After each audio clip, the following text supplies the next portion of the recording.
হরে কৃষ্ণ কৃষ্ণ কৃষ্ণ হরে হরে, হরে রাম রাম রাম হরে হরে। বন্ধুরা, 2025 সালের কামিকা একাদশীর দিন আপনারা কিছু করুন আর নাই করুন, অতি অবশ্যই একবার হলেও শ্রবণ করুন এই কামিকা একাদশীর ব্রত মাহাত্ম্য কথা।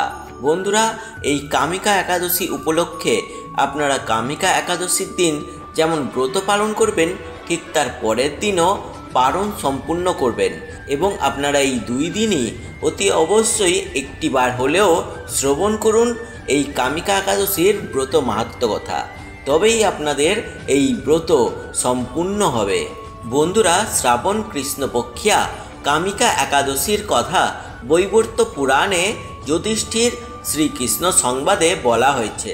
যুধিষ্ঠির মহারাজ শ্রীকৃষ্ণকে বললেন, হে গোবিন্দ, হে বাসুদেব, শ্রাবণ মাসের কৃষ্ণপক্ষের একাদশীর নাম এবং মাহাত্ম্য সবিস্তারে আমার কাছে বর্ণনা করুন, তা আমি শুনতে অত্যন্ত কৌতূহলী। প্রত্যুত্তরে ভক্ত বৎসল ভগবান শ্রীকৃষ্ণ বললেন, হে রাজন, পূর্বে দেবর্ষি নারদ প্রজাপতি ব্রহ্মাকে এই প্রশ্ন করলে তিনি যে উত্তর প্রদান করেছিলেন, আমি এখন সেই কথা বলছি, আপনি মনোযোগ সহকারে তা শ্রবণ করুন। বন্ধুরা, এখন শুরু করতে চলেছি এই কামিকা একাদশীর ব্রত মাহাত্ম্য কথা। তবে বন্ধুরা, তার আগে আপনারা অতি অবশ্যই এই ভিডিওটি অত্যধিক মনোযোগ সহকারে এবং মনে ভক্তি রেখে শোনার জন্য কিংবা দেখার জন্য অনুরোধ রইল। এবং এই ভিডিওটির শেষে যদি এই ভিডিওটি থেকে একটু উপকৃত হয়ে থাকেন, তবে ভিডিওটিকে একটি লাইক করেই যাবেন এবং কমেন্টে হরে কৃষ্ণ জয় রাধে রাধে লিখেই যাবেন এবং শেয়ার করে দেবেন আপনার নিকটবর্তী আত্মীয় স্বজন ও বন্ধু বান্ধবদের সাথে। এর ফলে ওনারা উপকৃত হবেন এবং আপনাকেই ধন্যবাদ জানাবেন। আর এই চ্যানেলে নতুন হয়ে থাকলে কিংবা চ্যানেলটিকে সাবস্ক্রাইব না করে থাকলে সাবস্ক্রাইব করে পাশে থাকা বেল আইকনটি অল নোটিফিকেশানে ক্লিক করে দেবেন। এর ফলে এই রকমই পূজা পাঠ রিলেটেড ভিডিওর নোটিফিকেশান সবার আগে আপনার কাছে পৌঁছে যাবে এবং আপনারা সবার আগে দেখে নিতে পারবেন। বন্ধুরা, আসুন শ্রবণ করি এই কামিকা একাদশীর ব্রত মাহাত্ম্য কথা। হরে কৃষ্ণ জয় রাধে রাধে। এক সময় ব্রহ্মার কাছে ভক্ত শ্রেষ্ঠ নারদ জিজ্ঞাসা করলেন, হে ভগবান, শ্রাবণ মাসে কৃষ্ণপক্ষিয়া একাদশীর নাম কি? এর আরাধ্য দেবতাকে? সেই ব্রতের বিধি বা কীরকম এবং এই ব্রতের ফলে কি পুণ্য লাভ হয়, তা সবিশেষ জানতে ইচ্ছা করি। আপনি কৃপা করে আমাকে তা জানালে আমার জীবন ধন্য হবে। শ্রী নারদের কথা শুনে ব্রহ্মা অত্যন্ত সন্তুষ্ট হলেন।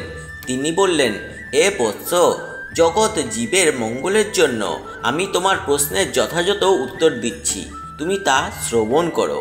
শ্রাবণ মাসের কৃষ্ণপক্ষিয়া একাদশী কামিকা নামে জগতে প্রসিদ্ধ।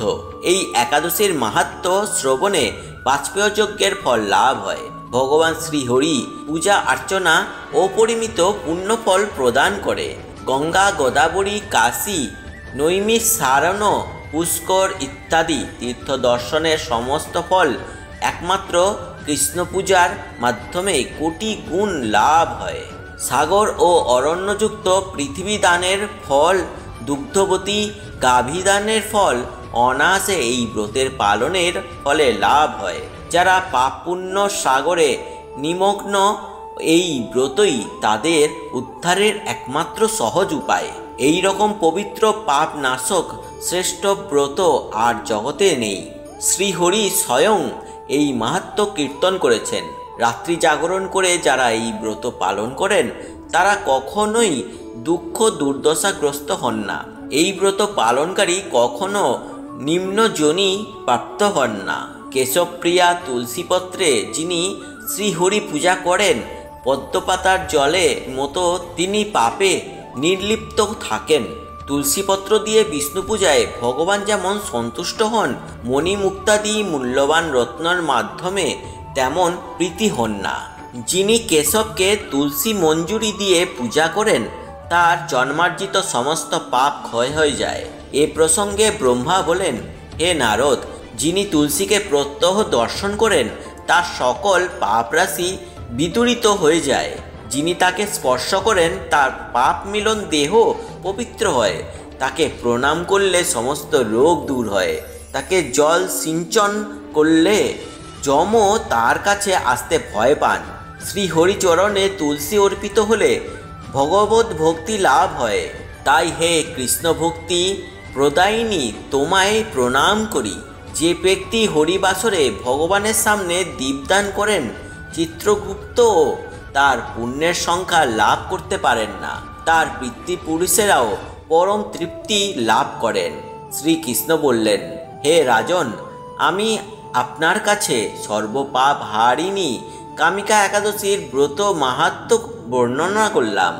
অতএব যিনি ব্রহ্ম হত্যা, ভ্রূণ হত্যা, পাপ বিনাশিনী, মহাপুণ্য ফল দায়ী এই ব্রত পালন করবেন ও মাহাত্ম্য শ্রবণ করবেন, এই মাহাত্ম্য শ্রদ্ধা সহকারে পাঠ করবেন, তিনি সর্বপাপ থেকে মুক্তি হয়ে বিষ্ণুলোকে গমন করবেন। বন্ধুরা, এই ছিল আজকের কামিকা একাদশীর ব্রতের মাহাত্ম্য কথা। এর আগে আমি আলোচনা করেছি এই কামিকা একাদশী ব্রত 2025 সালে ঠিক কবে এবং কোথায় কোথায় কবে পালনের সময়ে সব কিছুই বিস্তারিত আলোচনা করা আছে। আপনারা সকলে এই ভিডিওটি শেষ করে অতি অবশ্যই ওই ভিডিওটিও দেখে নেবেন। আমি ওই ভিডিওর লিংক আমার কমেন্ট বক্সে পিন করে রেখে দেব। এবং আপনারা যদি এই ভিডিওটি থেকে একটু উপকৃত হয়ে থাকেন তবে ভিডিওটিকে অতি অবশ্যই একটি লাইক করেই যাবেন এবং কমেন্টে হরে কৃষ্ণ জয় রাধে রাধে লিখেই যাবেন এবং শেয়ার করে দেবেন আপনার নিকটবর্তী আত্মীয় স্বজন ও বন্ধু বান্ধবদের সাথে। এর ফলে ওনারা উপকৃত হবেন এবং আপনাকেই ধন্যবাদ জানাবেন। আর চ্যানেলটিকে সাবস্ক্রাইব করে পাশে থাকা বেল আইকনটি অল নোটিফিকেশনে ক্লিক করে দেবেন এই রকমই উপকারী ভিডিওর নোটিফিকেশান সবার আগে পাওয়ার জন্য এবং সবার আগে দেখার জন্য।